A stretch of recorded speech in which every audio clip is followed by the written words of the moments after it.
Rebonjour, on va continuer sur la partie numéro 3, la dernière partie du chapitre 1 de l'introduction à JavaScript. Alors, ce cours va porter sur l'utilisation de la console pour le débogage. Alors, cette utilisation, on va essayer de parler un peu de... On va parler un peu de l'ouverture de la console sur différents types de navigateurs et de systèmes.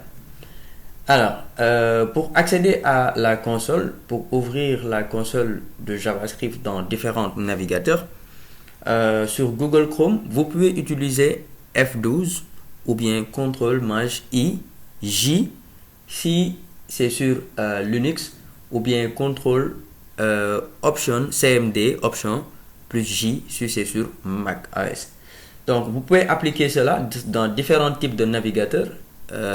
Soit c'est avec du Firefox, Microsoft Edge ou Safari ou n'importe quel type de navigateur. Sinon, vous pouvez le faire manuellement pour ouvrir la console au niveau de votre navigateur juste en faisant un clic droit et sélectionner l'option inspecter. Alors, on va parler un peu de la fonction console.log. Son utilité, on va essayer d'explorer sa puissance du console.log et on va essayer d'expliquer aussi l'utilité de cette fonction. Alors, la fonction de base pour le débogage est bien évidemment le console.log et la méthode console.log permet d'afficher des informations dans la console, souvent utilisée pour visualiser des valeurs, tester des étapes de code ou vérifier l'état d'une variable. Alors, c'est ce qu'on va faire. Nous, on a terminé avec cette phase. Alors, en étant sur JavaScript, on a la possibilité de déclarer une variable. Ça, on le verra dans un autre chapitre. Je vais mettre n'importe quelle variable. Je vais dire, par exemple, let.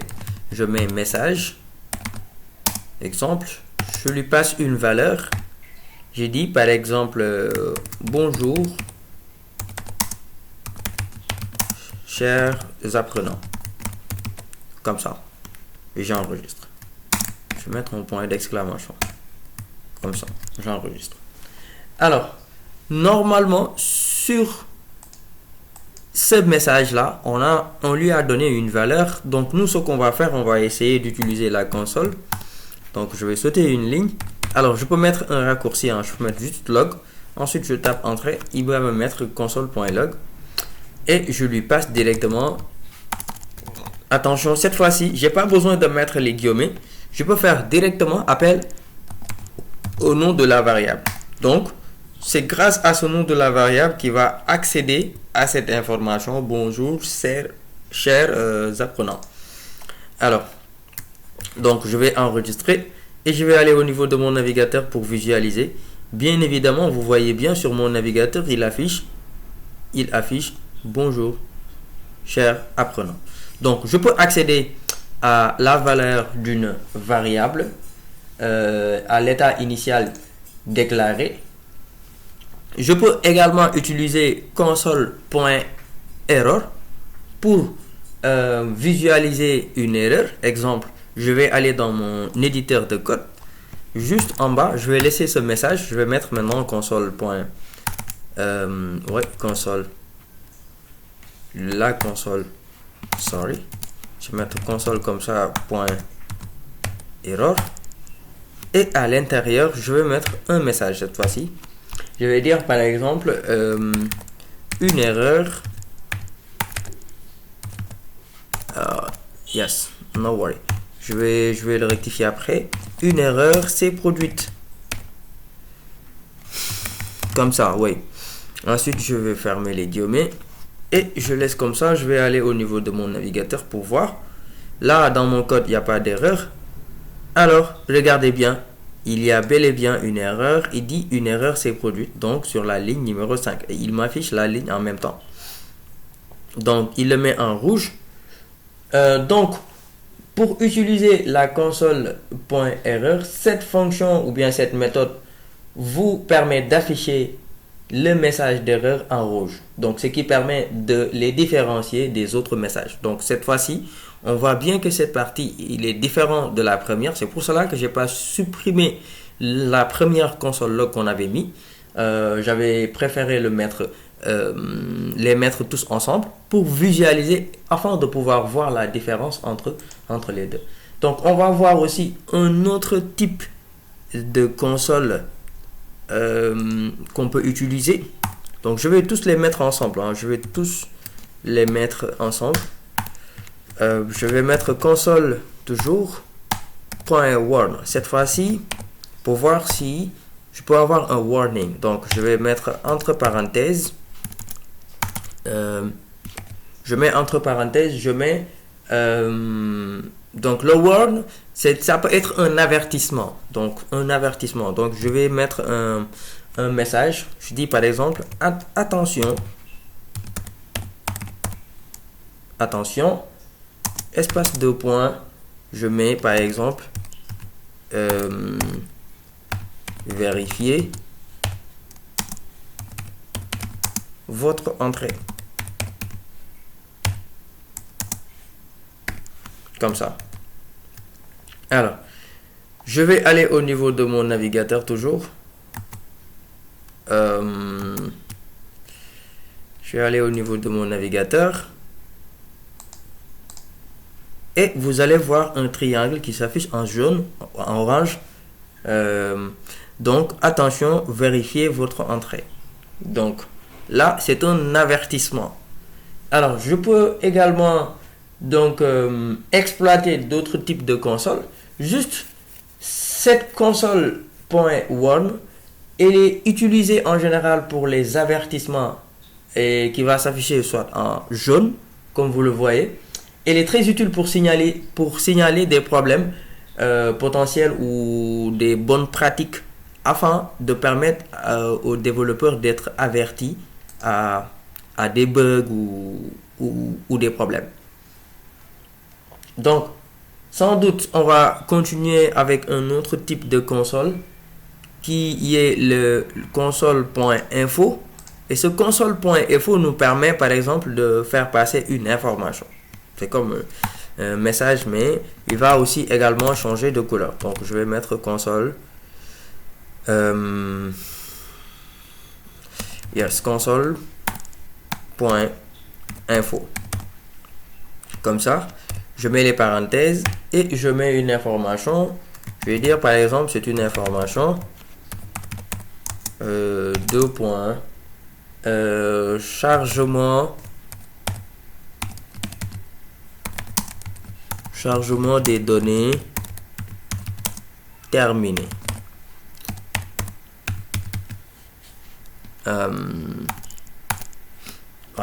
Chargement des données terminé, comme ça. Et j'enregistre.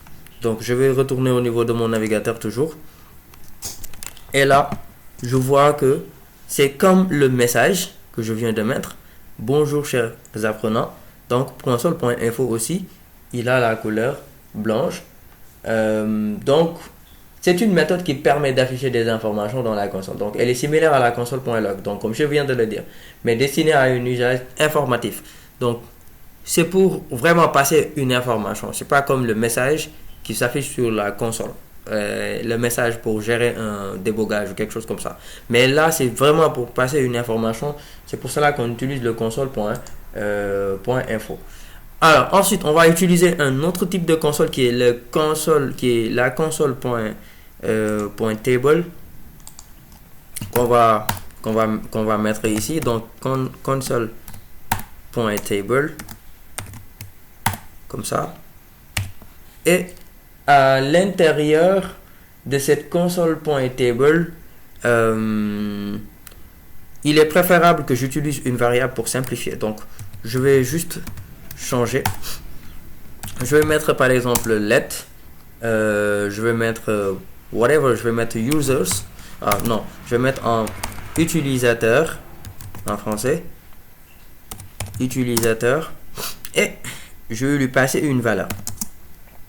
Alors ça, on le verra quand on va voir les variables et les types de données. À l'intérieur je vais mettre des objets.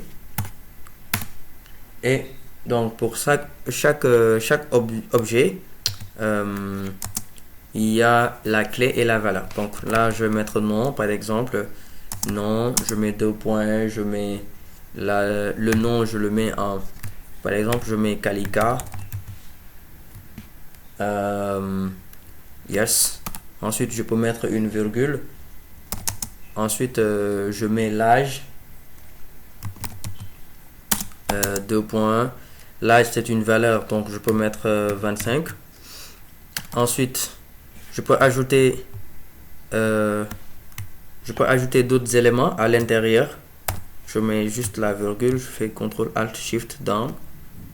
Je répète juste 3 valeurs. Hein. Je vais changer. Là, je vais mettre par exemple Babacar.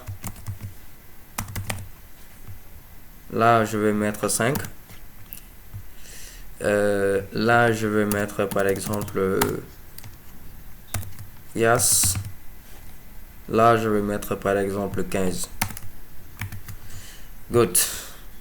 Et là, donc, ce que je vais faire maintenant à l'intérieur, à l'extérieur plutôt, je vais juste faire appel à mon console.table.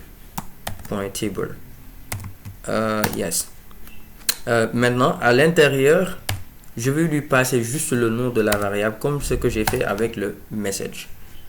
Donc là, c'est pour vraiment afficher la console sous forme de tableau. Donc je vais aller voir au niveau de mon navigateur. Bien évidemment, vous voyez bien, sur mon navigateur, vous voyez, il y a l'index, il y a le nom, il y a l'âge. Donc là, il faut noter que la première valeur du tableau, il est compté à partir de l'index 0. Ça, on va y revenir. Et la deuxième valeur, c'est l'index 1. Et la troisième valeur, l'index 2. Ainsi de suite, ainsi de suite. Donc, on peut voir dans notre tableau, on peut voir les éléments qui sont affichés au niveau de notre console sous forme de tableau. Et il y a les colonnes. Il y a l'index, la première colonne. Et le nom, la deuxième colonne. Et l'âge, la troisième colonne. Donc, on peut dire que la méthode console.table permet d'afficher des données structurées sous forme de tableau. Donc, ce qui est très pratique pour examiner des objets et des tableaux complexes. Donc, des objets et des tableaux complexes. Donc, ça, il faut bien retenir parce que quand on va faire après les variables, on va essayer de revenir sur ces petits détails. Alors, dans un autre angle, il faut comprendre que là, on a essayé d'explorer ou bien d'exploiter les consoles, les types de consoles avec la console.log, console.error, console.warn, console.info et console.table. Mais il faut comprendre que le débogage de code avec les points d'arrêt sont très importants. Exemple, les navigateurs permettent de mettre en pause l'exécution du code à un endroit précis. Vous pouvez placer par exemple des points d'arrêt, c'est-à-dire des breakpoints, directement dans l'outil de développement. Par exemple, ouvrez la console du navigateur dans l'onglet source dans votre navigateur Google Chrome. Vous allez voir que, par exemple, comme dans notre cas ici, vous allez voir que les éléments sont bien ouverts grâce au point d'arrêt. Donc ça, ce sont les breakpoints. Donc les breakpoints, regardez bien, c'est les points warn, c'est les points error, c'est les points log, c'est les points info et les points table. Donc c'est très important. Donc sélectionnez le fichier JavaScript que vous souhaitez inspecter et cliquez sur la ligne que vous voulez mettre en pause. Donc rechargez par exemple la page et le code s'arrêtera directement. Donc ça aussi c'est très important parce que les points d'arrêt sont des éléments spécifiques pour dire à quel point moi je veux que cela va s'exécuter. Alors, donc, on va voir un autre type de console qui nous permet d'avoir un débogage interactif avec notre console sur notre navigateur. Donc, ce console n'est rien d'autre que le console.debug. Alors, en général, on l'appelle le débugger. Alors, on va voir console.debug. Yeah. Ça est là, console.debug. Yes, console.debug. Là, on peut mettre un message, par exemple. Je vais mettre un message, hein, je vais mettre n'importe quoi. Je mets, par exemple, débogage. Oui, du code. Comme ça. Je vais mettre débogage du code, comme ça. J'enregistre. Alors, il faut noter que, avant que j'aille sur le navigateur, il faut noter que cette méthode est utilisée pour des informations détaillées de débogage. Donc, ces messages n'apparaissent pas par défaut dans la console, selon les paramètres du navigateur. Attention, selon les paramètres du navigateur. Parce que si vous ne le configurez pas de manière à ce que les informations s'affichent, vous ne le verrez pas. Donc, sauf si vous avez activé le niveau de débogage dans votre navigateur. C'est pour cela que j'ai dit, par défaut, je ne l'affiche pas sur mon navigateur. Parce que je sais que je n'ai pas encore fait les configurations nécessaires pour mon navigateur, pour mon cas, et je pense que c'est votre cas à vous également.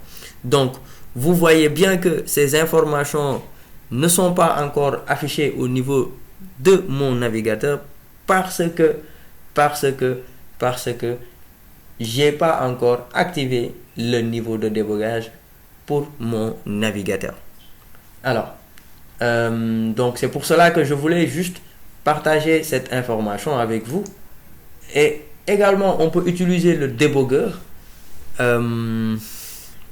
sous un autre angle. On verra bien. Je vais essayer de tester cela. Alors, sur le bout de code principal, je vais juste continuer avec par exemple, je vais mettre let et je vais mettre par exemple n'importe quoi. Je dis test, whatever. Là, je mets test égal. Je dis par exemple, je lui donne une valeur. Je préfère lui donner une valeur. Et là, je retourne. Je fais appel à mon debugger. Je passe point virgule. Ensuite, je lui dis par exemple, je fais par exemple test. Je mets plus. Et là, normalement. Alors, moi, ce que je veux mettre, juste le debugger là, ça va me permettre d'arrêter une exécution à partir d'un moment donné. Je vais vous expliquer. Alors là, quand je mets par exemple console.log, là je vais utiliser un autre console. Je vais mettre la valeur test. Je vais mettre celui-là en commentaire pour éviter les problèmes. Bon, je peux ne pas avoir de problème, donc je vais laisser comme ça. Là, juste, ça va me permettre d'arrêter l'exécution à partir de là. Donc là, parce que par défaut, je vais déclarer une variable. Alors que cette ligne, la ligne numéro 25, test plus, attention, test plus, cette ligne ne sera pas exécutée qu'après avoir repris l'exécution. Donc, il sera exécuté juste après que, par exemple, le debugger est arrêté. Donc, il va arrêter ça à partir de là et ensuite, il va continuer à partir de là. Donc, c'est ça l'intérêt d'utiliser le debugger. Alors, je vais enregistrer. Normalement, vous devez voir la valeur 6 au niveau de la console. Alors, regardez bien. Source. Vous avez vu? Pause it in debugger. Donc, il a fait une pause. Maintenant, je peux, par exemple, step next.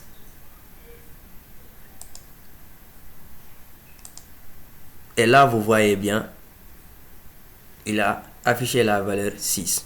Alors, je vais actualiser, vous allez voir. Regardez, le debugger, l'utilité du debugger, c'est qu'il va arrêter l'exécution à partir de là. Donc, il va pas, tout ce qui est combiné ici, il va pas le lire. Donc, il va tout arrêter à partir de là. Donc, l'intérêt du debugger, c'est de couper la communication. Donc, couper l'exécution en quelque sorte, tout le bout du code. Et ensuite, quand on revient sur notre navigateur, vous allez voir, on a la possibilité de voir le les détails, ou bien de lui dire maintenant c'est bon, arrêtez-vous et continuez. Donc quand on arrête, regardez, il va vous dire qu'il va entrer directement au niveau de la console. Alors là, il se passe rien.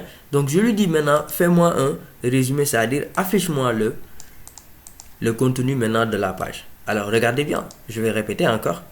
Je tape sur ce bouton et automatiquement le résultat maintenant peut être visible. Donc il va continuer de s'exécuter. Donc le programme va continuer de s'exécuter après qu'on lui donne l'autorisation de continuer à s'exécuter. Donc voici un peu l'intérêt du debugger.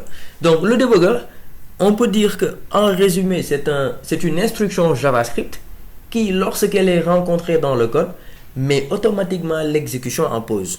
Oui, comme vous le voyez dans la page, il va le mettre automatiquement en pause et ouvre les outils de débogage. Donc elle fonctionne comme un point d'arrêt manuel en quelque sorte, parce que dans la page, il va falloir qu'on clique sur un bouton pour que le programme puisse continuer normalement. Alors, il faut noter également que en analysant par exemple les erreurs dans la console, lorsqu'une erreur survient, JavaScript affiche un message d'erreur dans la console. Ça automatiquement, JavaScript, il vous permet de faire cela. Donc, il peut être lié à des erreurs de syntaxe. Comme en général, quand vous voyez par exemple une erreur de syntaxe avec syntaxe error, l'erreur de syntaxe par exemple peut être due à un point virgule, ou bien il y a les types erreurs. L'erreur peut être liée à une variable manquante. Ça, on le verra quand on va faire le débogage. Ou bien le référence erreur, il peut être lié à une référence non définie. Donc, je vais juste faire un petit rappel sur ces trois que je viens de dire, qu'on va rencontrer souvent quand on va faire du débogage au niveau de notre navigateur. Donc, la première erreur que vous pouvez voir, ça peut être lié par exemple à une erreur de syntaxe. Par exemple, point virgule ou quelque chose qui manque dans votre code, ou bien vous avez mal écrit quelque chose dans votre code. Il peut dire par exemple le type erreur qui peut être par exemple lié à un type de variable qui est incorrect, qui est mal défini. Ça peut être une variable où on va passer une chaîne de caractères, au lieu de le mettre une chaîne de caractères, on met un booléen. Il me dit par exemple le type n'est pas bien. Et il peut dire par exemple, vous pouvez aussi également rencontrer des erreurs de code comme les références erreur, qui peut être lié à une erreur de référencement, donc de référence non définie dans votre code. Alors ces erreurs en général sont accompagnées d'informations sur la ligne et la position du fichier où elles se produisent. Alors cliquer sur l'erreur vous amène directement à l'emplacement exact dans le code. Alors, regardez bien, dans notre cas, bon, je vais dire qu'il n'y a pas d'erreur parce que nous, on a dit quelque chose. Regardez bien. Supposons, quand on revient sur notre console, on ne voit pas une erreur ici. Alors, quand on vient sur la source, on sait qu'il va nous amener directement vers l'emplacement exact du code. Donc, c'est dû au débogage. Donc il va mettre tout cela en pause. Donc le console.error ne marche pas. Tous ces éléments sont soulignés en rouge parce que il y a beaucoup de choses qui ne marchent pas. Donc pour ce faire, dans notre cas en général, vous allez le voir ici dans la console, soit en rouge, soit en triangle. Donc le triangle comme un avertissement qui n'empêche pas votre code de fonctionner, mais qui peut être amélioré. Et voilà, donc dans notre cas, on verra après des systèmes de débogage, comment faire pour résoudre ces genres de problèmes.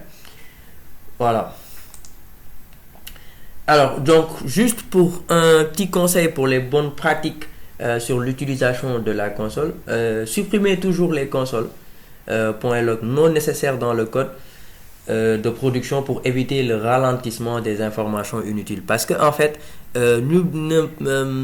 retenez bien que même si cela prend pas assez d'espace ou bien assez de mémoire d'exécution dans votre page, les informations quand même prennent de l'espace, même si c'est un espace minime. Donc pour éviter le ralentissement des informations inutiles, veillez à ce que quand vous n'utilisez plus la console, videz la console, supprimez-le pour laisser le page se charger normalement.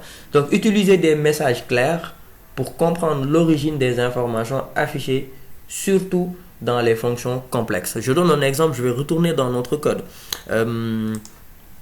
Par exemple, ici, vous voyez bien, j'ai déclaré une variable et j'ai mis console.log. Donc, l'information vient, il s'affiche, je ne sais pas. Alors, je pouvais mettre un message clair, juste là, à ce stade, je mets la virgule et à l'intérieur, je mets une espace.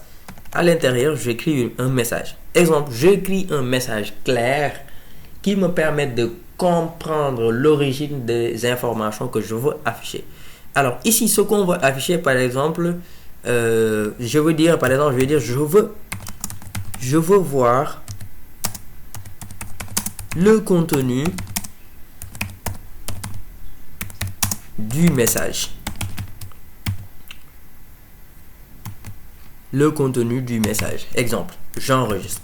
Et là, si je retourne au niveau de mon navigateur, donc je viens au niveau de mon console. Vous voyez bien, quand j'écris, je vous vois le contenu du message. Là, il affiche bel et bien bonjour, chers apprenants. Donc, la spécification du message vous permettra de comprendre ce que la console vous retourne en retour. Alors, organisez les messages en utilisant les console.warn, les console.error, les console.info et pour clarifier l'importance de la nature de l'information. C'est très important. C'est très, très, très, très important. Donc, on va s'arrêter là pour le chapitre 1. On se verra pour le prochain chapitre qui va porter sur les variables et les types de données en JavaScript. On se voit à bientôt pour le prochain cours.